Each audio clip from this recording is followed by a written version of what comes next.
All right, welcome to my film presentation for Vincent Wing's ENG 2300, and I'm going to be talking about Once Upon a Time in Hollywood, one of my favorite movies and my favorite movie of last year.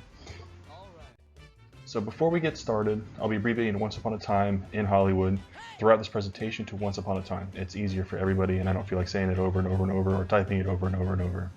This presentation is meant as a supplement. So basically what that means, I'm going to be explaining things about the film, how different details intersect, kind of what the gist of the movie is, and kind of the ins and outs, I guess, of what the movie is about. I will begin with a brief definition and comparison of history versus nostalgia. Both of these concepts have very heavy influences on the movie. History is obviously what the movie's based on. It's based on a historical event that we'll talk about in a minute. And nostalgia, the movie is built around Quentin Tarantino's nostalgia, which we will also discuss in more detail. And we'll finish with the history. We'll start with nostalgia and we'll finish with the history of the film and how it has changed, because there is a lot about this film that has changed. And yes, I will give the Bruce Lee scene its own slide. I know this is a very controversial scene, so I just want to make sure that I cover it in depth. And there's actually a lot more explanation to it than I think most people actually read into. And I really want to get into that because it's a big detractor for this movie for a lot of people, and I want to get that out of the way. All right, well, let's get started. History versus nostalgia. So history is defined by the Oxford Dictionary as the past considered as a whole, and it is more objective in nature. And this is altered in Once Upon a Time. So basically, the history of this movie is the era that it's set in.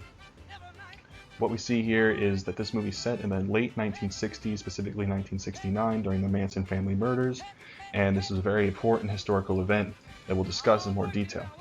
And nostalgia is defined by Oxford as a sentimental longing or wistful affection for the past, typically for a period or place with happy personal associations. It's subjective and deeply personal and has a very heavy influence on Once Upon a Time. So nostalgia is a much more, central aspect to the director himself, Quentin Tarantino. Because this movie is about his childhood. It's the things that he remembers. It's kind of how he grew up. And that's why I feel like this movie is something that's really special to me as well, because you can kind of tell the passion that he put in, and this movie doesn't really have a plot, per se, a conventional plot. It's just the characters are the story. And I really, really enjoy that premise of the movie. So let's get started on the nostalgia. So Tarantino's youth and how 60s Hollywood shaped his life. So Quentin Tarantino was born on March 27, 1963, and he moved to California when he was only 4 years old. So Tarantino was a kid he was born in Tennessee, and he moved to California when he was very, very young with his mother.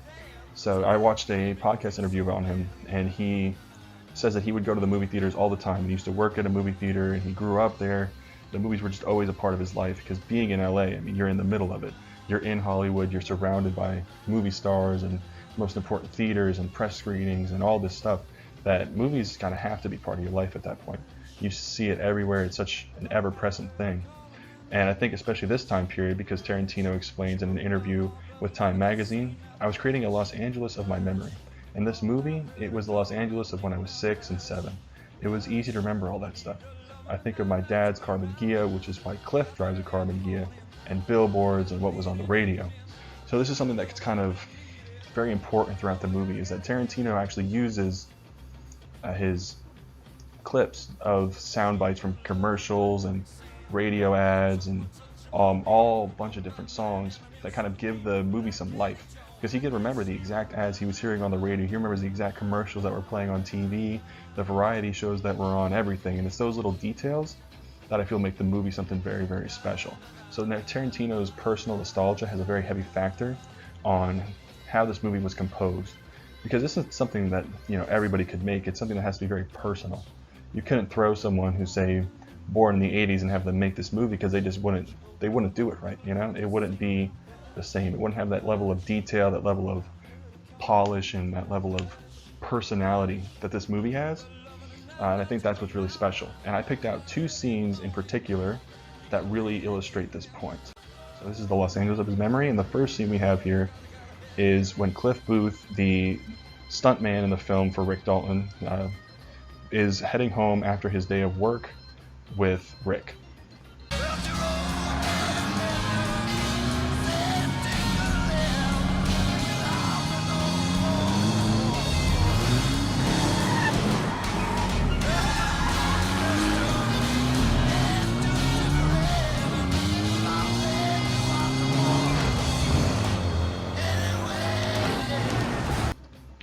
And I love that scene. It's one of my favorite parts of the movie because it's just such a perfect recreation of what Hollywood would have looked like back then. All the buildings, the lights, the cars, like everything.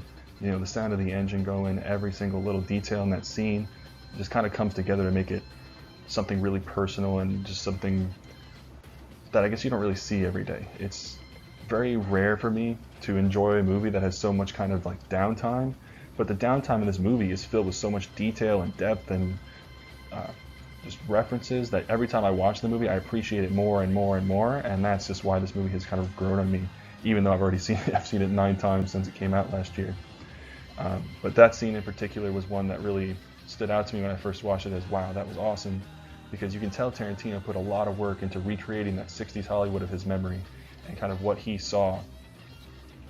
And another one that's kind of in the same vein is the scene of the lights of the city that turn on the night when the Manson family attempts to murder Sharon Tate.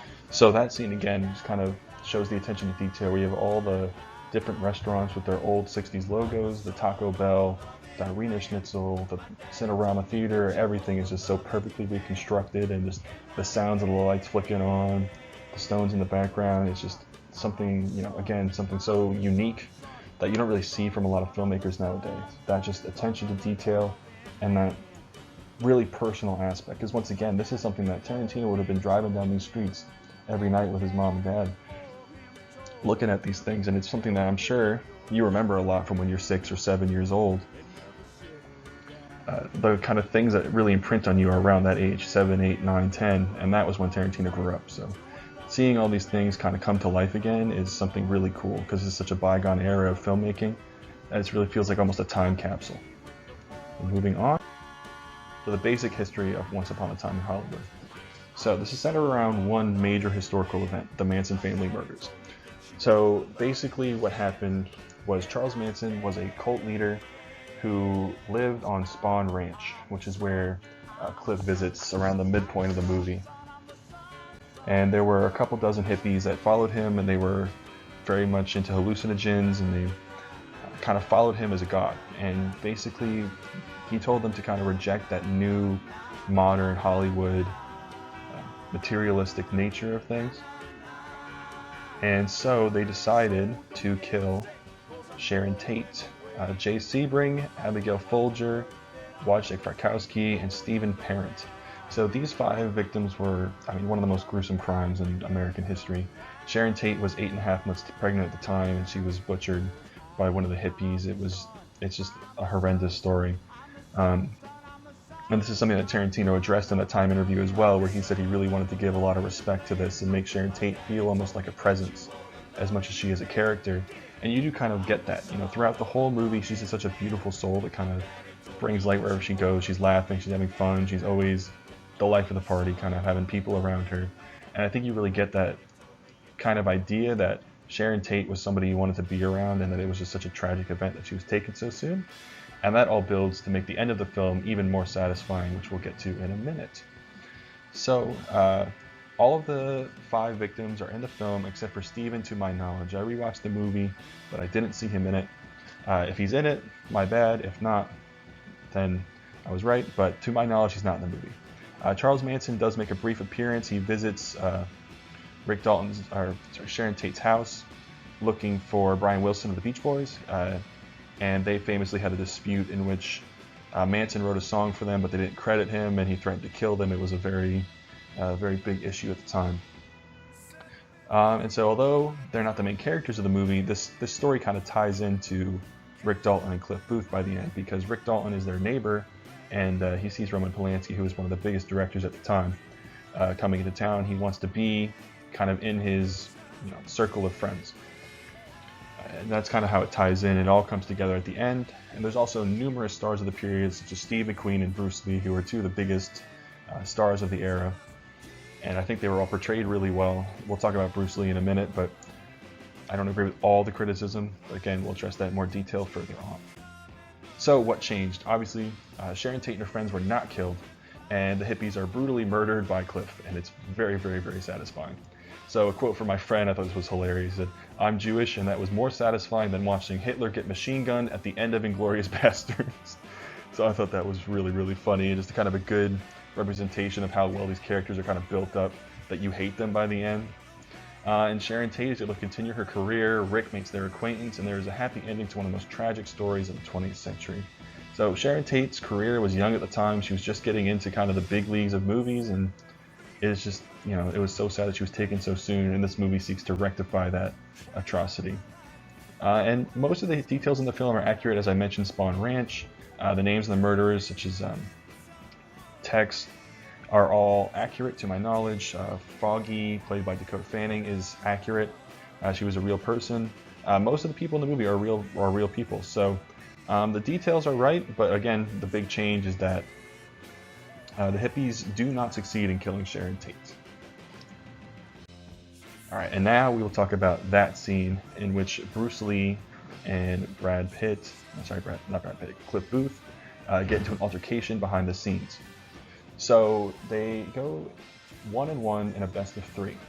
And the scene really brought up a lot of controversy because of Bruce Lee's portrayal as kind of very, cocky and arrogant, and people saying that there's no way Cliff would have beaten him in a fight, yada, yada, yada.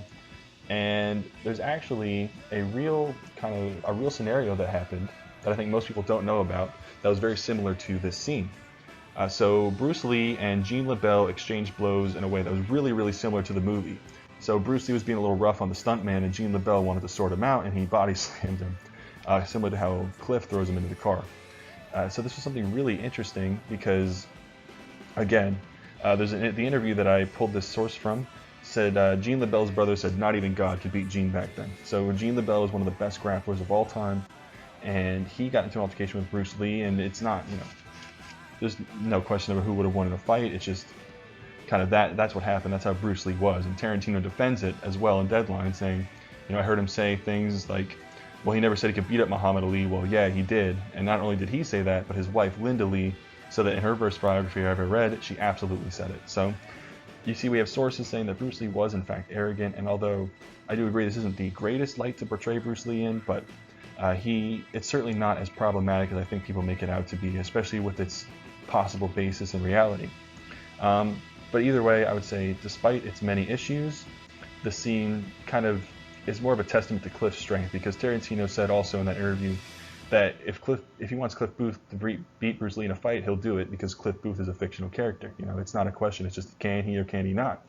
And Tarantino also explained that Cliff was a former Green Beret, so he would have had combat experience, and this wasn't just some random stuntman beating up on Bruce Lee. So I think all in all, it's more of a scene to kind of establish that Cliff Booth is a badass and he's not to be messed with. And I think that because Tarantino has so much respect for Bruce Lee, that he chose him as someone that Cliff could spar with to show that he's really no one to mess with. Clearly he based the whole movie off of him, in Kill Bill with the outfit and everything. So I think there's no disrespect meant here. And knowing the context, I hope you can kind of understand it more. And even if you don't like the scene, I totally understand. I just hope people can kind of be more forgiving of it.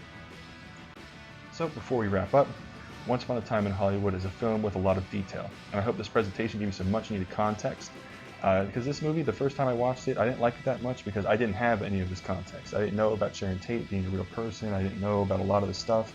I didn't understand the references, Cassius Clay, yada yada. There was so much stuff that I didn't understand, and every single time I watch it, I kind of get more and more of the whole picture of the movie, and that's why it's become one of my top 4 favorite movies of all time. I just absolutely love it. I keep rewatching it, and every time I learn something new. So I hope you guys enjoyed. We're going to wrap up here, and here's bibliography. Have a great rest of your day.